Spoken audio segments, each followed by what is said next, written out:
South આફ્રિકાના Congo, Uganda અને south સુદાનની અંદર ઇબોલા વાયરસના પેશન્ટો મળી રહ્યા છે, ત્યારે એ દેશોથી આવનારા પેસેન્જર ભારતની અંદર કોઈપણ રાજ્યની અંદર આવે ત્યારે ભારત સરકાર આરોગ્ય વિભાગ દ્વારા જે ગાઈડલાઇન્સ ગુજરાત સરકારને આપી છે એમનું ચુસ્તપણે પાલન કરવા માટેની આખી ટીમનું આયોજન કરવામાં આવ્યું છે.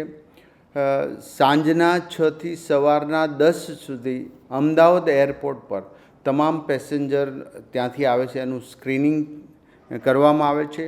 આખા ભારતની અંદર એક પણ ઇબોલા વાયરસનો કેસ મળવામાં આવ્યો નથી, એટલે ગભરાવાની એક પણ ટકો જરૂર નથી.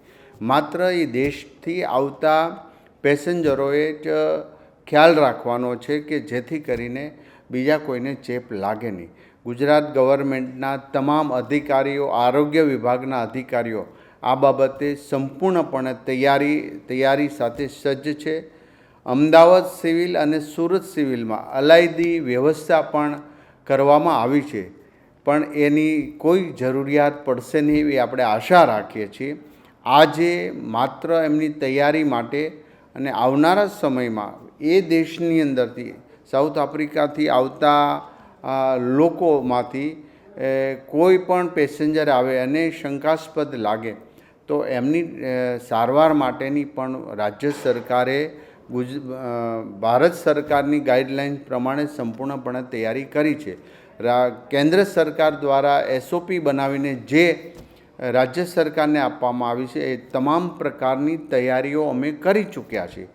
એક પણ કેસ ન હોવાથી કોઈએ ગભરાવાની જરૂર નથી. માત્ર વિદેશ યાની કે આ દેશોમાંથી યુગાન્ડા અને ત્યાંથી આવતા પેસેન્જરો માટે જ આ સ્ક્રીનિંગ છે. અન્ય દેશો માટે પણ કોઈ પ્રોબ્લેમ નથી.